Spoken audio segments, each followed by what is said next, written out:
بسم الله الرحمن الرحيم. السلام عليكم ورحمة الله وبركاته. دمان بهذا ورباهين جمهورية الصوماليلاند آدي آدبان والسلام يا جودهان. شركة شرايدة ساك هالكن أن كوهينا وحدارية هاي أما أخاصية هاي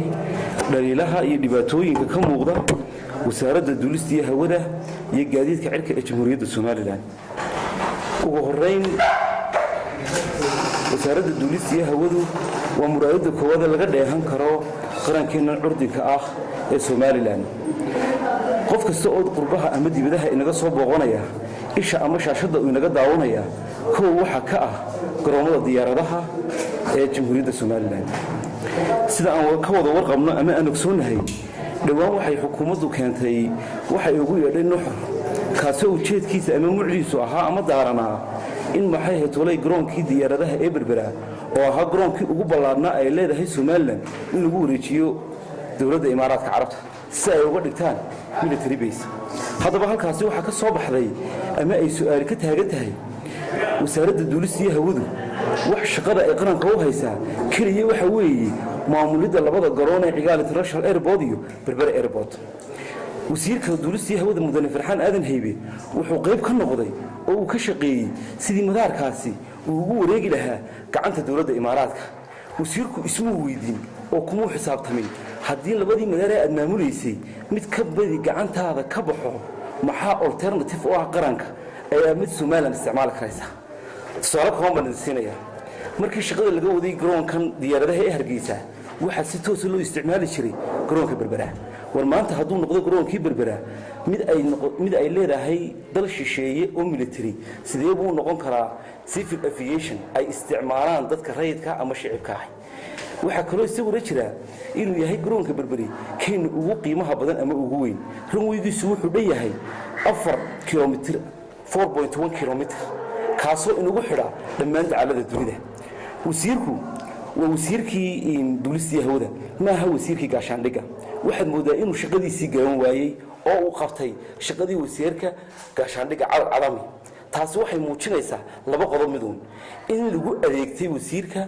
oo wixii la doonayo madaxtooyada laga faro oo danihii qaranka intuu ilaaway danaha gaarka uu ka adeego oo taasoo noqonaysa mid uu ka gaabsaday wasiirkii xaq u lahaa ee difaaca ee gaashaandhigu waxa iyaduna jirtaa oo soo ifaxaya in garoonka diyaaradaha wasaaradda duulistii hawadu waxay ka qaadaa lacago kuwaas oo aan soo marin miisaaniyadda waxa jirta hay'ad la yiraahdo security risk management taasoo qabata shaqadii ay wasaaraddu qaban lahayd waxay qaadaa lacagtaasi waxa lagu soo daraa tigidhada shirkadaha diyaaraduhu ay jaraan ayaa qof kasta falayd ama tigidh goosanaya loo raaciya waa lacag dhan $12 xilligii maxamuud xaashi ahaa wasiirka duulistii hawada ayaa si xoog oo jujuba lagu mariyay golaha baarlamaanka lacagtaasi kuma jirto miisaaniyadda waxa laga dhigtay garoonkii goob shaqo oo shirkado gaar ah ama ganacsi ka adeegtaan halku ka shaqeyn lahaa dhibaatooyinka dul hoganaya ayuu garoonkii kaliya ugu muhiimsanaa uu maamulayay wuxuu suuro geliyay in lagu wareejiyo imaaraadka talabaad jirta waxa weeye hay'adda ECAO ku 1929 ayaa lagu wareejiyay inay maamusho hawadii Soomaaliya dalkii la soo wareejiyay Soomaaliya waxa jirta hay'ad la yiraahdo Kankas taasi waa hay'adda ay soo marto lacagaha laga qaado cashuurta diyaaradaha hawadeena maraya lacagahaasi total inama soo gaaraan mana isticmaalo kaliya waxay naga soo gaaraan in yar oo loo isticmaalo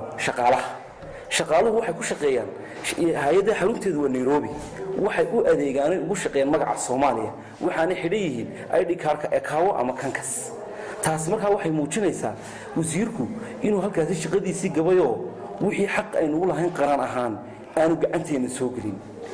dhibaatada kale jirta waxa weeye koor numbarka ay isticmaalaan marka diyaaradaha la hagaayo waxa la yiraahdaa har Soomaaliya hadda halka u fiirsada lama yiraahdo Somaliland marka diyaaradaha la hagayo ama la hadlayo ama ay garoomada soo fariisanayaan waxay ku soo fariistaan magaca Soomaaliya wasiirku inuu wax qabad muuqda oo la taaban karo yiraad muuqda inuu shaqada kaga tagaabaheedo koorarkaas oo kale u bedelo oo ka dhigo Soomaaliland way waxaynu bedelnay calankeenii waxaan bedelnay astaantii qaranka waxaan yeelanay baasaboor waxaan yeelanay lacag iyadoo aynkaasi tahay kooriyada diyaaradaha hawadeena marayaan kula xiriirayno miinu bedeli karo waana waa mid uu gabay ama shaqadiisa aanu garanay runtii taawaan u tilmaamayna farxaan waxaan kula talinaynaa inuu maxay tahay arrimahan militariga isagu ma aha wasiirkii gaashaandhigga mana aha wasiirkii difaaca inuu shaqadiisii ku soo noqdo oo uu yimaado shacabka reer Soomaaliland mid baan doonayaa inaan maxay tahay iyagana halkaan uga sheego taasoo mid aad iyo aad muhiim ah marka la yidhi imaaraadka waxa lagu wareejiyay garoonkii diyaaradaha ee Berbera ha ogaadaan in alternative u yahay garoonka diyaaradaha ee Hargeysa sababtu waxa weeye waa one way garoonka Berberi wanka road marka ay diyaaradaha militarigu isticmaalayaan hadii ay waxay u kacaan diyaaraduhu afar hadii qaar ama ay runwayga ku jiraan ama ay cilado ku yimaadaan ma jiro garoon kale diyaara oo ay fadhiisan karaan waxay si toos ah u soo fadhiisanayaan kan Hargeysa wardalkii waa la haystaa waa la inaga qabsaday wara la inaga xoreeyay dhamaantii waxa muddo dhaqaale ahaan iyo istiraatiiji ahaan inaynu xawilnay dhibaatooyinka jira ee maxay tolay u baahan in la cadeeyo ayay kamid yihiin wasiirku ma wuxuu garan waayay inuu dhaho wartani shaqadeedii maaha wasiirkii gaashaandhigga ee difaaca ama dadka aqoonta hore taasaha ka hadlaan waxaan u maleynayaa in sidii caruurta amar la siiyay oo cidii magacawday uun ay tiri war waxaan qabo halkaana mar waxa uu sheegay inuu maxay tolay safar tagi doonaan in dhawaan imaaraadka wiigan iyagoo soo dhameystiri doona heshiiska ay la soo galiyeen imaaraadka wixii qabiye ka ahaa taasi waxaan u maleynayaa waa mid shaqadiisii balmarsan inaanu maxay tolay halkii loogu talagalayna aan ka abaarin sababta oo ah saldhigani waa saldhig difaac ma aha saldhig sifil marka isagu wuxuu hayaa shaqadii sifilka shirkeena jiraayid waxaan ku soo gabagabeynaa inahaasi xisbiga wadani wuxuu aad iyo aad u soo dhaweynayaa kororsiimadii golaha guurtidu uu sameeyay doorashadii koowaad oo ah madaxweynaha taasi oo ku beegan December waxa kaloo ilaahay uga baryaya dhammaan shacabka reer Soomaaliland ama Soomaaliyaba dhibaatada abaareed ee dadkii Soomaaliyeed meel kasta joogan ku habsatay hadii ay tahay Djibouti hadii ay tahay kilka shanaada Ethiopia hadii ay tahay Soomaaliya hadii ay tahay Somaliland hadii ay tahay NFP in ilaahay umada u soo gurmado oo abaarahaasi baahsan ka jabiyo guud ahaan shacabka reer Soomaaliland waxaan leeyahay waa bal indhaha kala qaada oo waxyaabaha dhaliilaha ah ee jiray ee rasmiga ah iyo qaladaadka lagu sameeyo dawladnimadeeni taana aynu ogaan wassalaamu calaykum waraxmatullaahi wabarakaatuh wasaaradda duulista Soomaaliya toddobaadkan waxay sheegtay inay shaqaalaha ka mid ah wasaaradda duulista Soomaaliland oo 14 tiradoodu gaaraysa inay u dirtay dalka Kenya iyadoo guud ahaan ay ka mid ahaayeen 50 qof oo Soomaaliya iyo Afrika ka fikiraya wasaaradda iyadoo muuqaalay warkaas wasaaradda duulista Soomaaliya sheegtay haddana qoraal weyn arkinay beeninaysa wasaaradda oo dadkaas magacyada xalaayo ay leedahay waa beentooda weeyaan in anaga oo dalka madaxbanaan Soomaaliland ay tahay Soomaaliya haddana la yiraahdo wasaaradda duulista ayaa shaqaale qoraysa marna beeninaysa sidoo warta waa su'aal aad iyo aad u muhiim ah uma baahan horta runtii in aad loo bayaamiyo waxa halkan jira horta oo dawladdu ay bayaamin kara weyday laba dhibaato isku hursan 19 shirkii burco waxaanu la soo noqonay madaxbanaanidii Jamhuuriyadda Soomaaliland qof kasta reer Soomaaliland horta waxa ku muhiim ah hadii ay xukuumadda tahay iyo hadii ay shacab tahayba inaynu difaacno dawladnimadeena iyo go'aansataageena oo aynu sheegnay in Soomaaliland tahay dal madax banaan oo gaar ku taagan haddaan u soo noqdo arrintan su'aashaada